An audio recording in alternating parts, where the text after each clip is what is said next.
صباح الخير. جه في بالي كده وانا ماشي اتكلم شويه عن تناول الدراما المصريه للتاريخ المصري القديم او للمصريين القدماء. عام وفي الاشمل تناول في منتهى السطحيه والسذاجه، وهدلل على وجهه نظري بفيلم زي فيلم عروس النيل بتاع لبنى عبد العزيز ورشدي اباظه.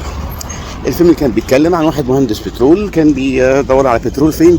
في معبد الاقصر. يعني مش قادر افهم معبد الاقصر في بترول، ماشي اوكي مفيش مشكله. المغالطه كمان اللي مش مفهومه لحد دلوقتي ان هو بيدور عليه في معبد الاقصر وعرايس النيل مدفونين في معبد الاقصر. طب نفصص الحته دي. معبد الاقصر معبد ديني، يعني مفيش فيه مكان للدفن، الدفن كان بيبقى في البر الغربي، فمفيش حد هيدفن معبد الاقصر. وبرده شويه صوروا في الكرنك. بعد كده بقى الفكره الكارثيه ان هو كان بيدور على البترول في فوق قبر عرايس النيل.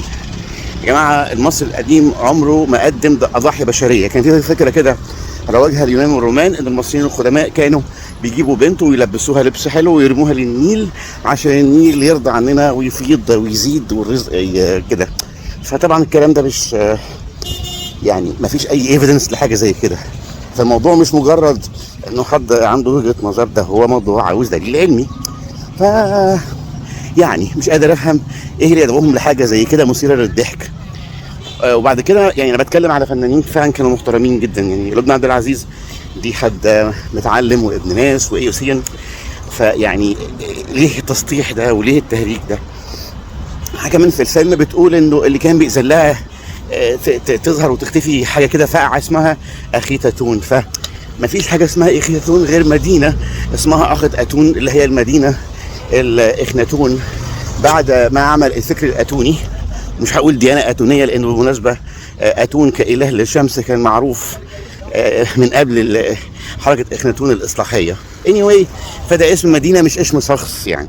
فدي برضو حاجه تانية مش مفهومه.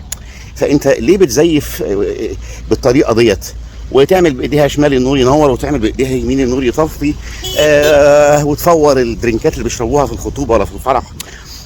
يعني في كميه فقع مراره وعليه برضو شويه عدم معرفه. فانا مش قادر افهم كان ليه في سعي مهم ان المصري يشوف تاريخه او يشوف علمه بالتصليح ده.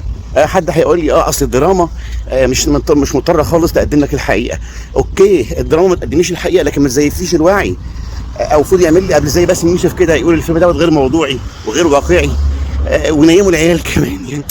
فلا طبعا مع الاسف في الاغلب والعام والاشمل الدراما المصريه ضمن اسباب تغريب المصري عن الواقع بتاعه. ويمكن في شويه تصليح حاليا، وده بيبدا من بعض الافلام الانيميشن اللي بتتعمل للاطفال دي الى حد كبير فيها صح. لكن برضو يعني في تعديل للنظره عند الاطفال، لكن برضو اعمل حاجات للكبار. مش كده ولا ايه؟